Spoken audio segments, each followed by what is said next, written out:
بسم اللہ الرحمن الرحیم اللہم صلی علی محمد وعلی آل محمد کما صلیت علی ابراہیم وعلی آل ابراہیم انک حمید مجید اللہم بارک علی محمد وعلی آل محمد کما بارکت علی ابراہیم وعلی آل ابراہیم انک حمید مجید۔ بسم اللہ الرحمن الرحیم۔ رحمت الہی سے محروم لوگ اللہ تعالیٰ اور رسول اللہ صلی اللہ علیہ وآلہ وسلم کا حکم مانو تاکہ تم پر رحم کیا جائے۔ بسم اللہ الرحمن الرحیم۔ نیکی کر کے جتلانے والا۔ لغت عرب میں ایسے شخص کو منان کہا جاتا ہے جو احسان اور نیکی کرنے کے بعد پھر کسی موقع پر دھمکانے یا کسی مفاد کے غرض سے اس احسان کا نیکی کا تذکرہ کرتا ہے۔ مثلاً وہ کہتا ہے کہ میں نے تیرے ساتھ فلاں نیکی کی تھی، فلاں وقت تجھ پر فلاں احسان کیا تھا وغیرہ، اور دوسرے شخص کو اس سے تکلیف پہنچاتا ہے۔ ایسا شخص بھی روز قیامت سایہ رحمت سے محروم کر دیا جائے گا، کیونکہ یہ ایک ایسی بری صفت ہے۔ اور احسان اور نیکی جتلانا وہی ہے جو بخیل، متکبر ہو اور اللہ کی جو اس پر نعمتیں ہیں ان کو فراموش کرتا ہے۔ حضرت ابو ذر رضی اللہ تعالیٰ عنہ سے مروی ہے کہ نبی کریم صلی اللہ علیہ وآلہ وسلم نے ارشاد فرمایا، قیامت کے دن تین آدمیوں سے اللہ تعالیٰ نہ تو کلام کریں گے، نہ ان کی طرف نظر رحمت سے دیکھیں گے، اور نہ ہی ان کو پاک کریں گے، بلکہ ان کے لیے دردناک عذاب ہوگا۔ نمبر 1، شلوار ٹخنوں سے نیچے لٹکانے والا۔ نمبر 2، احسان اور نیکی کر کے جتلانے والا۔ نمبر 3، جھوٹی قسم اٹھا کر اپنا سامان بیچنے والا۔ بحوالہ صحیح مسلم۔ اللہ تعالیٰ نے قرآن مجید میں ہمارے پیارے نبی جناب محمد کریم صلی اللہ علیہ وآلہ وسلم کو یہی تلقین فرمائی تھی کہ اے اللہ کے نبی صلی اللہ علیہ وآلہ وسلم، تو جب کسی سے نیکی کرے، احسان کرے، تو یہ گمان رکھ کر مت کرنا کہ اس کے بدلے میں ہمیں کچھ ملے گا، اگر ایسا ہے تو پھر نیکی نہ کر۔ ارشاد باری تعالیٰ ہے وَلَا تَمْنُن تَسْتَكْثِرْ، سورۃ المدثر، آیت نمبر 6۔ ترجمہ: اے نبی صلی اللہ علیہ وآلہ وسلم، اور آپ کسی پر احسان کر کے زیادہ لینے کی خواہش نہ کریں، بلکہ اللہ تعالیٰ نے تو یہ خبر دی ہے کہ احسان جتلانے سے انسان کی ہوئی نیکی ضائع ہو جاتی ہے۔ ارشاد باری تعالیٰ ہے یا ایھا الذین آمنوا لا تبطلوا صدقاتکم بالمن والأذى كالذی ينفق مالہ رئاء الناس ولا یؤمن باللہ والیوم الآخر، سورۃ البقرہ، آیت نمبر 264۔ ترجمہ: اے ایمان والو، اپنے صدقات کو احسان جتلا کر اور ایذا پہنچا کر برباد نہ کرو، جس طرح وہ شخص اپنا مال برباد کرتا ہے جو اپنا مال لوگوں کو دکھاوے کے لیے خرچ کرے اور نہ اللہ تعالیٰ پر ایمان رکھے نہ قیامت کے دن پر۔ امام ابن کثیر رحمۃ اللہ فرماتے ہیں کہ اس آیت مبارکہ میں اللہ تعالیٰ نے اس بات کی خبر سنائی ہے کہ صدقہ کرنے کے بعد اگر احسان جتلا دیا جائے یا تکلیف پہنچا دی جائے تو صدقہ باطل ہو جاتا ہے، جیسا کہ اس شخص کا صدقہ باطل ہو جاتا ہے جو لوگوں کو دکھانے کے لیے صدقہ کرتا ہے۔ بحوالہ تفسیر ابن کثیر۔ حضرت عبداللہ بن عمر رضی اللہ تعالیٰ عنہ سے مروی ہے، وہ بیان کرتے ہیں کہ نبی کریم صلی اللہ علیہ وآلہ وسلم نے ارشاد فرمایا، احسان جتلانے والا، والدین کا نافرمان اور ہمیشہ شراب پینے والا جنت میں داخل نہیں ہوگا۔ بحوالہ سنن نسائی۔ سنن نسائی کی ایک اور روایت میں یہ الفاظ ہیں کہ حضرت عبداللہ بن عمر رضی اللہ تعالیٰ عنہ بیان کرتے ہیں کہ رسول اللہ صلی اللہ علیہ وآلہ وسلم نے فرمایا، 3 بندے جنت میں داخل نہیں ہوں گے۔ نمبر 1، والدین کا نافرمان۔ نمبر 2، ہمیشہ شراب نوشی کرنے والا۔ نمبر 3، اور کچھ دے کر احسان جتلانے والا۔ بحوالہ سنن نسائی۔ حضرت ابو امامہ رضی اللہ تعالیٰ عنہ بیان کرتے ہیں کہ رسول اللہ صلی اللہ علیہ وآلہ وسلم نے فرمایا، 3 بندے ایسے ہیں جن کی اللہ تعالیٰ نے نہ تو نفل عبادت قبول فرماتے ہیں اور نہ ہی فرضی۔ وہ یہ ہیں، نمبر 1، والدین کا نافرمان۔ نمبر 2، احسان جتلانے والا۔ نمبر 3، اور تقدیر کو جھٹلانے والا۔ بحوالہ صحیح ترغیب۔ بلا شبہ اللہ تعالیٰ نے ہر چیز کے ساتھ احسان کرنا ضروری قرار دیا ہے، بس تم قتل کرو تو احسن انداز اختیار کرو، اور جب تم ذبح کرو تو اچھے طریقے سے ذبح کرو، تم میں سے کوئی اپنی ایک چھری پر کو تیز کرے اور اپنے ذبیحہ کو آرام پہنچائے۔ یاد رہے مومن کسی پر احسان کے بدلے کی نیت سے یا کسی اور غرض سے نہیں کرتا، بلکہ مومن بندے تو جب کسی پر احسان کرتے ہیں یا نیکی کرتے ہیں تو وہ کسی مفاد اور حرص و طمع کی وجہ سے نہیں بلکہ اللہ تعالیٰ کے خوش کرنے کے لیے کرتے ہیں، جیسے کہ اللہ تعالیٰ نے ایسے بندوں کا ذکر کرتے ہوئے فرمایا وَيُطْعِمُونَ الطَّعَامَ عَلَى حُبِّهِ مِسْكِينًا وَيَتِيمًا وَيَسِيرًا إِنَّمَا نُطْعِمُكُمْ لِوَجْهِ اللَّهِ لَا نُرِيدُ مِنْكُمْ جَزَاءً وَلَا شُكُورًا۔ سورۃ الدہر۔ ترجمہ: اور اللہ تعالیٰ کی محبت یا مسکین و یتیم سے پیار میں کھانا کھلاتے ہیں۔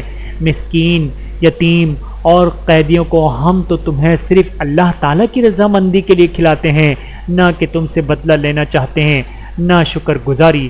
یہی ہے عبادت، یہی ہے دین و ایمان کہ کام آئے دنیا میں انسان کے انسان۔ بدکاری کرنے والا ایسا شخص بھی نظر رحمت سے محروم کر دیا جاتا ہے جو اپنی عمر کے آخری ایام میں بھی بدکاری، زناکاری سے باز نہیں آتا۔ حضرت ابو ہریرہ رضی اللہ تعالیٰ عنہ سے مروی ہے کہ رسول اللہ صلی اللہ علیہ وآلہ وسلم نے فرمایا 3 آدمی ایسے ہیں جن سے اللہ تعالیٰ روز قیامت نہ کلام کرے گا، نہ انہیں پاک کرے گا اور نہ ان کی طرف نظر رحمت سے دیکھے گا، ان کے لیے دردناک عذاب ہوگا۔ نمبر 1 بوڑھا زانی، نمبر 2 جھوٹا بادشاہ اور نمبر 3 متکبر فقیر۔ بحوالہ صحیح مسلم۔ یاد رہے بدکاری، زناکاری ویسے تو ہر ایک کے لیے حرام ہے، وہ جوان ہو یا بوڑھا، لیکن بوڑھے کا زنا کا مرتکب ہونا زیادہ برا ہے، کیونکہ بڑھاپے میں زنا کا صدر کا مطلب یہ ہے کہ اس کا مزاج بہت زیادہ بگڑا ہوا ہے اور اس کا دل اللہ کے خوف اور ڈر سے بالکل خالی ہے۔ اللہ تعالیٰ نے زنا کو حرام قرار دینے کے ساتھ ساتھ ایسے بندے کے متعلق بھی حکم لگایا ہے جو زنا کا مرتکب ہوتا ہے اس سے نکاح کیا جائے، نہ کروایا جائے اور نہ ہی ایسے شخص سے روابط قائم کیے جائیں۔ نیز ارشاد باری تعالیٰ ہے الزانیۃ والزانی فاجلدوا کل واحد منها 100 جلدہ۔ سورۃ النور۔ ترجمہ: زناکار مرد و عورت میں سے ہر ایک کو 100 کوڑے لگاؤ۔ حضرت عبادہ بن صامت رضی اللہ تعالیٰ عنہ سے مروی ہے کہ رسول اللہ صلی اللہ علیہ وآلہ وسلم نے فرمایا کنوارا لڑکا کنواری لڑکی سے زنا کرے تو اس کی سزا 100 کوڑے اور 1 سال جلا وطنی ہے، اور اگر شادی شدہ عورت کے ساتھ شادی شدہ مرد زنا کرے تو اس کی سزا 100 کوڑے اور رجم ہے۔ بحوالہ صحیح مسلم۔ عزیزان محترم، زناکاری کرنے والا زنا کے وقت ایمان سے خالی ہو جاتا ہے، اور احادیث میں آتا ہے کہ جب بندہ زنا کرتا ہے تو ایمان اس سے نکل کر اس کے سر پر سائبان کی طرح ہو جاتا ہے۔ جب وہ بدکاری سے فارغ ہوتا ہے تو جتنا اس کا ایمان بچا ہوتا ہے وہ واپس پلٹ آتا ہے۔ ذرا غور کریں، اگر کوئی شخص بدفعلی میں مبتلا ہو اور اسی وقت فرشتہ اجل آ پہنچے، اس کی روح نکال کر لے جائے تو یہ نیک انسان ساری عمر جو نیکیاں کرتا رہا، آج جب موت کا وقت آیا تو ایمان سے خالی اٹھا لیا گیا، اور جس کا خاتمہ بالایمان نہ ہو وہ ناکام اور نامراد ہے اور اس کا ٹھکانہ جہنم ہے۔ حضرت ابو ہریرہ رضی اللہ تعالیٰ عنہ بیان کرتے ہیں کہ رسول اللہ صلی اللہ علیہ وآلہ وسلم نے فرمایا زانی جب زنا کرتا ہے تو وہ مومن نہیں ہوتا، جب چوری چور کرتا ہے تو وہ مومن نہیں ہوتا، اور شرابی جب شراب پیتا ہے تو وہ مومن نہیں ہوتا۔ بحوالہ صحیح مسلم۔ اور اگر کوئی بندہ رب کی رضا کی خاطر اللہ سے ڈرتے ہوئے اس بدفعلی اور بدکاری کو چھوڑ دیتا ہے تو اللہ تعالیٰ اس پر دنیا و آخرت میں رحمت فرماتے ہیں، جیسا کہ لمبی حدیث میں ہے۔ حضرت ابن عمر رضی اللہ تعالیٰ عنہ بیان کرتے ہیں کہ نبی کریم صلی اللہ علیہ وآلہ وسلم نے فرمایا 3 آدمی کہیں باہر سفر پر جا رہے تھے کہ اچانک بارش ہونے لگی۔ انہوں نے ایک پہاڑ کے غار میں جا کر پناہ لی۔ اتفاق سے پہاڑ کی ایک چٹان اوپر سے لڑکی اور اس غار کے منہ کو بند کر دیا جس میں یہ تینوں پناہ لیے ہوئے تھے۔ اب ایک نے دوسرے سے کہا کہ اپنے سب سے اچھے عمل کا جو تم نے کبھی کیا ہو نام لے کر اللہ تعالیٰ سے دعا کرو۔ اس پر میں نے اس سے کہا، ایک نے یہ دعا کی، اس پر ان میں سے ایک نے یہ دعا کی، اے اللہ میرے والدین بہت بوڑھے تھے، میں اپنی مویشی باہر لے جا کر چراتا تھا، پھر جب شام کو واپس آتا تو ان کا دودھ نکالتا اور برتن میں پہلے اپنے والدین کو پیش کرتا، جب میرے والدین پی لیتے تو پھر بچوں کو اور اپنی بیوی کو پلاتا۔ اتفاق سے ایک رات واپسی میں دیر ہو گئی اور جب میں گھر پہنچا تو والدین سو چکے تھے۔ اس نے کہا کہ میں پھر نے پسند نہیں کیا کہ انہیں جگاؤں۔ بچے میرے قدموں میں بھوکے پڑے رو رہے تھے۔ میں مسلسل دودھ کا پیالہ لیے والدین کے سامنے اسی طرح کھڑا رہا یہاں تک کہ صبح ہو گئی۔ اے اللہ، اگر تیرے نزدیک میں یہ کام صرف تیری رضا حاصل کرنے کے لیے کیا تھا تو ہمارے لیے اس چٹان کو ہٹا، اتنا راستہ تو بنا دے کہ ہم آسمان کو دیکھ سکیں۔ آپ صلی اللہ علیہ وآلہ وسلم نے فرمایا، چنانچہ وہ پتھر اللہ تعالیٰ کے حکم سے کچھ ہٹ گیا۔ دوسرے شخص نے دعا کی، اے اللہ، تو خوب جانتا ہے کہ مجھے اپنے چچا کی لڑکی سے اتنی زیادہ محبت تھی جتنی ایک مرد کو کسی عورت سے ہو سکتی ہے۔ اس لڑکی نے کہا، تم مجھ سے اپنی خواہش اس وقت تک پوری نہیں کر سکتے جب تک تم مجھے 100 اشرفیاں نہ دے دو۔ میں انہیں حاصل کرنے کی کوششوں میں آخر کار اتنی اشرفیاں جمع کر دی۔ پھر جب میں اس کی دونوں رانوں کے درمیان بیٹھا تو وہ بولی، اللہ سے ڈر، مہر کو ناجائز طریقے سے نہ توڑ۔ اس پر میں کھڑا ہو گیا اور میں نے اسے چھوڑ دیا۔ اب اگر تیرے نزدیک میں نے یہ عمل تیری ہی رضا کے لیے کیا تھا تو ہمارے لیے نکلنے کا راستہ بنا دے۔ آپ صلی اللہ علیہ وآلہ وسلم نے فرمایا، چنانچہ وہ پتھر 2/3 ہٹ گیا۔ تیسرے شخص نے دعا کی، اے اللہ، تو جانتا ہے میں نے ایک مزدور سے 1 فرق جوار 1 ٹوپا چاول پر کام کرایا تھا۔ جب میں نے اس کی مزدوری اسے دی تو اس نے لینے سے انکار کر دیا۔ میں نے اس جوار ٹوپے کو بور دیا۔ جب کھیتی کی گئی تو اس میں اتنی جوار پیدا ہوئی کہ میں نے 1 بیل اور 1 چرواہا خرید لیا۔ کچھ عرصے بعد میں نے آ کر مزدوری مانگی کہ خدا کے بندے مجھے میرا حق دے دے۔ میں نے کہا کہ اس بیل اور اس کے چرواہے کے پاس جاؤ کہ یہ تمہاری ہی ملکیت ہے۔ اس نے کہا، مجھ سے مذاق کرتے ہو؟ میں نے کہا، میں مذاق نہیں کرتا، واقعی یہ تمہاری ہی ہے۔ تو اے اللہ، اگر تیرے نزدیک یہ کام میں نے صرف تیری رضا حاصل کرنے کے لیے کیا تھا تو یہاں ہمارے لیے اس چٹان کو ہٹا کر راستہ بنا دے۔ چنانچہ غار پورا کھل گیا اور وہ تینوں شخص باہر آ گئے۔ بحوالہ صحیح بخاری۔ اس تمام کلام سے معلوم ہوا کہ بدکاری زنا کبیرہ گناہوں میں سے ہے۔ جو اسے اپناتا ہے ایمان کی دولت سے محروم ہو جاتا ہے، جیسا کہ رسول اللہ صلی اللہ علیہ وآلہ وسلم نے فرمایا تھا، جو انسان زنا یا شراب خوری کرتا ہے تو اللہ تعالیٰ اس سے ایمان اس طرح کھینچ دیتا ہے جس طرح انسان قمیص سر سے نکال دیتا ہے۔ بحوالہ مستدرک حاکم۔ صحبت میں بیوی کی دبر استعمال کرنے والا ایسا شخص جو اپنی بیوی سے ہم بستری کے وقت دبر استعمال کرتا ہے، حالانکہ اللہ تعالیٰ نے اس کے لیے قبل فرج کو حلال کر دیا ہے، نظر رحمت سے محروم کر دیا جائے گا۔ ارشاد باری تعالیٰ ہے، نساؤکم حرث لکم فأتوا حرثکم انا شئتم وقدموا لانفسکم واتقوا اللہ واعلموا انکم ملاقوہ وبشر المؤمنین۔ سورۃ البقرہ آیت نمبر 223۔ ترجمہ: تمہاری بیویاں تمہاری کھیتیاں ہیں، اپنی کھیتی میں جس طرح چاہو آؤ اور اپنے لیے نیک اعمال آگے بھیجو اور اللہ تعالیٰ سے ڈرتے رہو اور جان رکھو کہ تم اس سے ملنے والے ہو اور ایمان والوں کو خوشخبری سنا دیجئے۔ تمہاری بیویاں تمہاری کھیتیاں ہیں۔ یہاں بیوی کو کھیتی سے تشبیہ دے کر یہ واضح کر دیا کہ نطفہ جو بیج کی طرح ہے، صرف سامنے فریج میں ہی ڈالا جائے، خواہ کسی بھی صورت میں ڈالا جائے، لیٹ کر، بیٹھ کر، پیچھے سے، بہرحال فریج ہی میں ڈالا جائے، اور پیداوار یعنی اولاد حاصل کرنے کی غرض سے ڈالا جائے۔ اپنی کھیتی میں جس طرح چاہو آؤ، اس کے مفہوم کے سمجھنے کے لیے مذکورہ بالا کلام اور آیت کا شان نزول سمجھا جا سکتا ہے۔ اس آیت کی شان نزول میں 2 طرح کی احادیث وارد ہوتی ہیں۔ نمبر 1 کہ یہودی کہا کرتے تھے کہ اگر کوئی شخص اپنی بیوی کے پاس اس کے پیچھے سے آئے تو بچہ بھینگا پیدا ہوتا ہے۔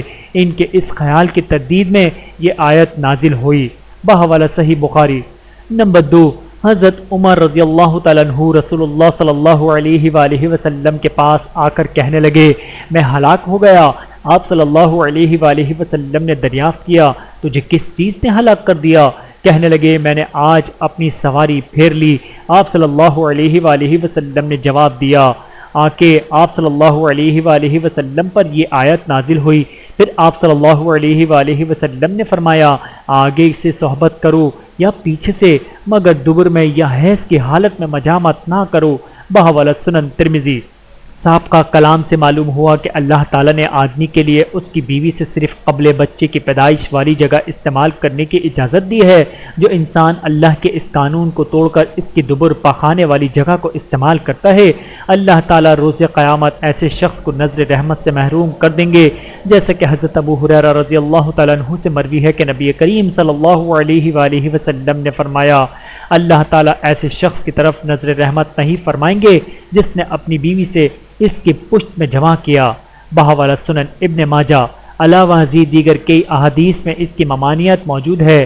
نمبر 1، حضرت ابو ہریرہ رضی اللہ تعالیٰ عنہ سے مروی ہے کہ رسول اللہ صلی اللہ علیہ وآلہ وسلم نے فرمایا، جو شخص حائضہ عورت سے ہم بستری کرے یا عورت کی دبر میں جمع کرے یا کاہن نجوم کے پاس آئے تو اس نے گویا اس دین کا انکار کیا جو محمد صلی اللہ علیہ وآلہ وسلم پر نازل کیا گیا۔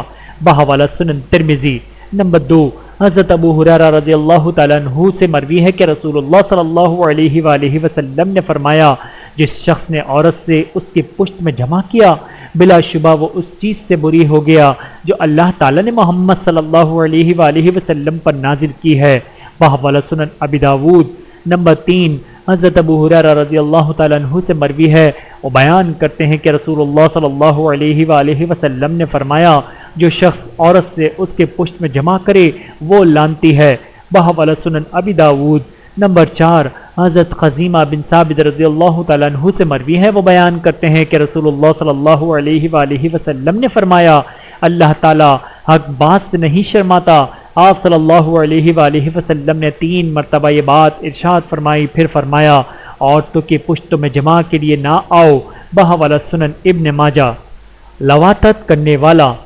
اللہ تعالیٰ نے انسان کی تسکین کے لیے عورت کو پیدا فرمایا اور پھر اس تسکین کے حصول کے لیے قواعد و ضوابط مقرر فرمائے، لیکن کچھ نافرمان خوف الہی سے بیگانے فطرت کے خلاف مردوں سے تسکین اور شہوت پوری کرتے ہیں، جو انتہائی حرام اور کبیرہ گناہ ہے، اور ایسے لوگ رحمت الہی سے محروم بھی کر دیے جاتے ہیں، جیسا کہ حضرت ابن عباس رضی اللہ تعالیٰ عنہ سے مروی ہے کہ رسول اللہ صلی اللہ علیہ وآلہ وسلم نے فرمایا، اللہ تعالیٰ اس مرد کی طرف نظر رحمت سے نہیں دیکھے گا جو کسی مرد کو یا عورت کو شہوت کی تکمیل کے لیے دبر سے آتا ہے۔ بحوالہ سنن ترمذی۔ آدمی اپنی بیوی کی دبر کو استعمال کرتا ہے تو وہ بھی نظر رحمت سے محروم ہو جائے گا، جیسا کہ پیچھے گزر چکا ہے۔ اسی طرح اگر کوئی مرد کی پیٹھ میں اغلام بازی لواطت کرتا ہے تو وہ بھی سخت سزا کا مستحق ہے، کیونکہ یہ ایک کبیرہ گناہ ہونے کے ساتھ ساتھ فحش و اہانت انگیز اور گناونی حرکت ہے۔ اللہ تعالیٰ اپنی پاک کلام میں قوم لوط کا ذکر کرتے ہوئے فرماتے ہیں کہ وہ مردوں سے جمع کرتے تھے، اسی سبب سے ہم نے ان کو طرح طرح کے عذابوں میں جکڑ دیا، جیسا کہ ارشاد باری تعالیٰ ہے، انکم لتأتون الرجال شہوۃ من دون النساء، سورۃ الاعراف آیت نمبر 81۔ ترجمہ، تم عورتوں کو چھوڑ کر لڑکوں سے شہوت زنی کرتے ہو۔ پھر فرمایا، وَأَمْطَرْنَا عَلَيْهِمْ مَطَرًا فَانظُرْ كَيْفَ كَانَ عَاقِبَةُ الْمُجْرِمِينَ، سورۃ الاعراف آیت نمبر 84۔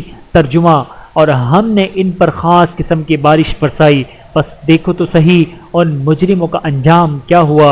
ایک دوسری جگہ ارشاد فرمایا، وَأَمْطَرْنَا عَلَيْهَا حِجَارَةً مِّن سِجِّيلٍ مَّنضُودٍ، سورہ ہود آیت نمبر 82۔ ترجمہ، ہم نے ان پر تہ بتہ پتھروں کی بارش برسائی۔ اس سے پہلے فرمایا، جعلنا عالیہا سافلہا، سورہ ہود آیت نمبر 82۔ ترجمہ، ہم نے اس بستی کو الٹ کر نیچے اوپر کر دیا۔ حضرت ابن عباس رضی اللہ تعالیٰ عنہ کہتے ہیں کہ نبی کریم صلی اللہ علیہ وآلہ وسلم نے فرمایا، اللہ تعالیٰ نے اس شخص کو ملعون قرار دیا ہے جو قوم لوط کا قبیح عمل لواطت کا مرتکب ہوتا ہے۔ حضرت ابن عباس رضی اللہ تعالیٰ عنہ سے مروی ہے کہ رسول اللہ صلی اللہ علیہ وآلہ وسلم نے فرمایا، اگر تم قوم لوط کا عمل کرتے ہوئے لواطت کرتے ہوئے کسی کو پاؤ تو اوپر والے اور نیچے والے فاعل مفعول دونوں کو قتل کر دو۔ بحوالہ سنن ترمذی۔ اللہ تعالی ہم سب کو عمل کرنے کی توفیق عطا فرمائے، آمین ثم آمین۔ ویڈیو دیکھنے کا بہت شکریہ۔ مزید ویڈیوز دیکھنے کے لیے ہمارے چینل کو سبسکرائب کریں۔ اگر ویڈیو پسند آئے تو لائک کریں۔ اچھی بات کو دوسروں تک پہنچانا صدقہ جاریہ ہے۔ جزاکم اللہ خیرا کثیرا۔ اپنا اور اپنے پیاروں کا بہت زیادہ خیال رکھیے گا۔ اور مجھے دعاؤں میں یاد رکھیے گا۔ ٹیک کیئر، اللہ حافظ۔